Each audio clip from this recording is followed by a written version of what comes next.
This has been a crazy week in the stock market, but especially Monday. Monday, everyone and their mothers and their grandmothers and everyone in the world, they were expecting the market to crash. This is the next 2008. The worst is gonna happen and all that kind of stuff. This is the stuff you always hear, but it was very bad. I saw no bullish arguments, no bullish charts, no bullish indicators. No one was bullish on stocks on Monday, especially before the market opened. A lot of people in my group, they were a little bit scared. I called them on the phone and I said, we gotta go and buy the dip. This is the kind of times to be buying the dip when most investors are bearish.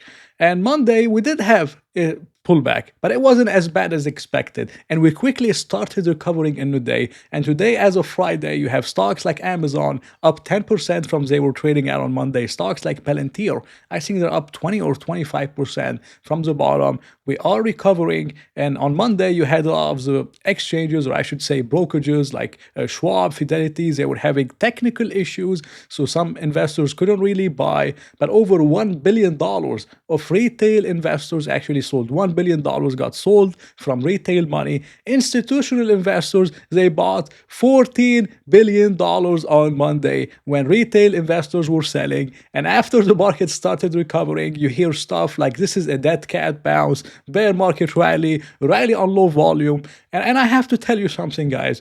The way it felt on Monday in terms of sentiment, how the market was going up out of nowhere, how people started calling the market a scam and dead cat bounce and all that stuff. To me, this sounds like a bottom.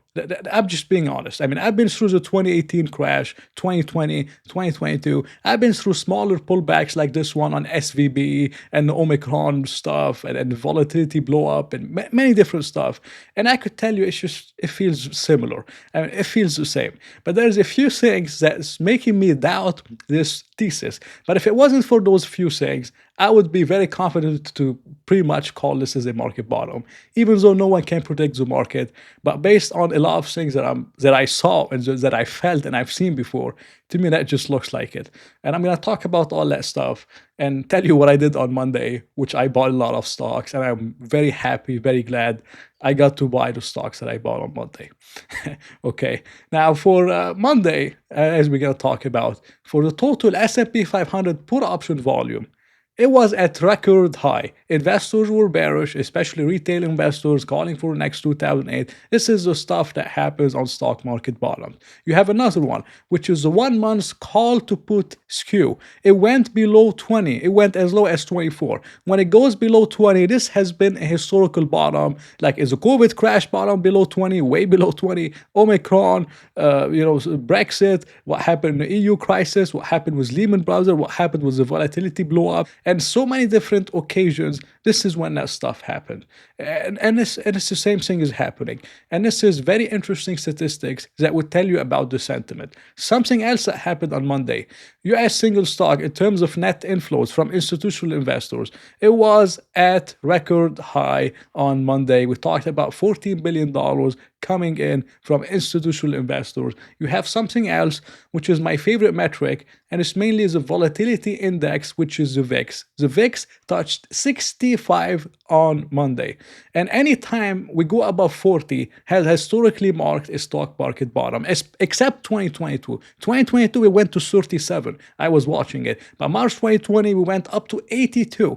October 2008, we went to 80. Other times, in 99, we went to like 40, 41. But anytime we go above 40, this has historically marked a stock market bottom. And now we hit 65. But a lot of investors are saying we hit 65, but nothing has broken yet, which means the bottom is not in. Maybe not. Maybe a lot of stuff happened with the Japanese yen carry trade, which I'm not an expert in this area. But we did hit 65. The VIX has pulled back since then, and now we're trading at 21 to 22 VIX. This is something I posted on Twitter, which is investor sentiment, which is mainly the fear and greed index, but more put up in a chart. And we hit extreme fear territory. And I said, if you're selling stocks today, you shouldn't be in the stock market. I mean, this is the time to be buying stocks, guys. The time to be buying stocks isn't when we're sitting at 52-week high and things gonna be the best. It's the time when everyone is selling. This is the best time to be buying stocks. If you didn't buy, at least you should have held your stocks, not sold them on Monday because you believe the market's gonna crash. If you have a thesis on a company, you wouldn't sell it just because stocks are going lower. The main reason I was able to buy the dip on Monday and not be caught up in this whole narrative, which might be true, we might be going lower, but I'm buying stuff based on fundamentals. I know the earnings of, let's say, Amazon didn't decline 30% in a month. I talked about the stock Constellation Energy. Constellation Energy went to $155. Since then, it's up 22%. And the company didn't even report bad earnings. They increased guidance and they beat earnings. So this is the stuff I focus on. And if you're trying to focus on some data that's going to tell you this is the time to buy, you're never going to buy, and you're going to sell your stocks because you believe stocks are going lower. And this is what happened on Monday. And again, to me, this is what would tell me that this is some kind of a bottom. This is the bottom. But I can't say that because there's a few things I'm gonna discuss and a few different things. But if you look at the Magnificent Seven's price to earnings ratio, which I did talk about in my last video on Sunday, but now it got updated. Now it's sitting at 27 times. Now, as I said in my last one, 27 times isn't really too expensive for stocks that were increasing earnings 60 and 50%. Amazon is still increasing earnings 50%. Google is still increasing earnings like 40%, and they're expected to increase them 15 to 20% in the future. Nvidia hasn't reported yet, and Apple isn't the best, but the rest of them, Google, Amazon, Meta, have been doing very well in my opinion. And 27 times with lower interest rates coming in and with the amazing cash position that these companies have, I just don't believe 27 times is like dot-com bubble valuations. I don't think 27 times is extremely expensive for the mega cap 8. But if you look at the other stocks, the McDonald's and other ones, which they also have good earnings, these stocks are already trading at record low multiples. So if you're just looking at the S&P in general, it's not very accurate because most of the stocks have corrected, but most of them were outside the big 7 or the big 8 over the last year. Now the big 8 are correcting 27 times. Again, I don't believe this is too expensive. In terms of earnings, yes, we might have a recession in the future, but this hasn't happened yet. And there's no indication from the companies themselves claiming that we're going to have a recession because 78%, over 91% reported earnings, but 78% of them have reported actual EPS above estimates, which is above the 5-year average of 77%. To me, that doesn't look like a recession. And yes, it could happen in the future, but so far, earnings have been solid, the multiple has contracted, you have a lot of fear, a lot of stuff that's happening in the market, and the mega cap 8 have record cash position to buy back stock at lower prices and create value for shareholder. And you combine all that stuff with very basic technicals, which I'm not a technical analyst, but I look at very basic stuff. And this is just a support line that has held up amazingly well on the NASDAQ. It has held up in March, has held up in November, and has held up right now. And we're still above this line. So for me, not being a technical expert, that would tell me that this also could be some kind of a bottom on the NASDAQ, on the Big 7, and on the S&P 500. And if we do go below this line, maybe then the algorithm would be selling stocks and bad stuff would be happening. But we did hold this line and we went up. So maybe this is not a 2008 crash. Maybe that was just a small pullback like the one we had in October of 2023. And we're going much higher from here and maybe we make a new high. Again, I don't know. But if I was looking to short the S&P 500 or to at least be worried, I would be worried if we go below this trend line because then the algorithms will start selling stock and things would be happening. But we're still above the line. Earnings are still fine. The recession isn't here yet, and the multiples came down, and the balance sheets are better than ever. So again, I'm not really saying why we would go much lower on the S&P 500, except one thing that a lot of people are talking about, and this is the 10-year minus the 2-year, which is the yield curve. And it mainly says that whenever the yield curve turns positive, this is when something bad happened. This is when something bad happened in 2008. This is when something bad happened in 2000. This is what something bad happened in 1989. And it has been accurate most of the time, but not 100% of the time. It has been wrong once. In 1966, a yield curve inverted, but there was no recession that followed. And I believe there was one more time, but I cannot find it. So the yield curve hasn't been accurate 100% of the time. And many people claimed that we have turned positive on the yield curve. But I am looking at the Fed website and it hasn't turned positive yet. So again, and if it does turn positive, it does sometimes it takes 2 to 3 years for this recession to happen. It doesn't like just happen in a few months, especially when you're looking at the 10-year minus the 2 year. And this has been wrong once or twice. But what I look for is the 10-year minus 3 months.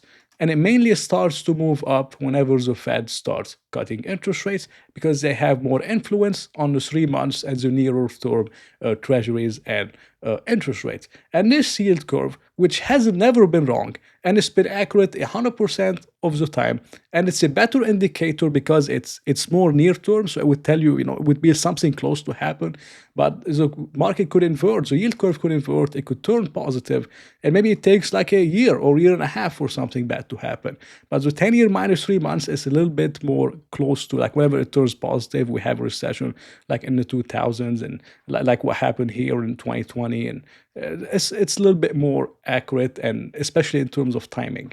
And this yield curve has not even turned positive. It's nowhere close to turning positive, which is why I said in my video before that this is not a market crash. It's a small pullback, and we're likely going higher from here.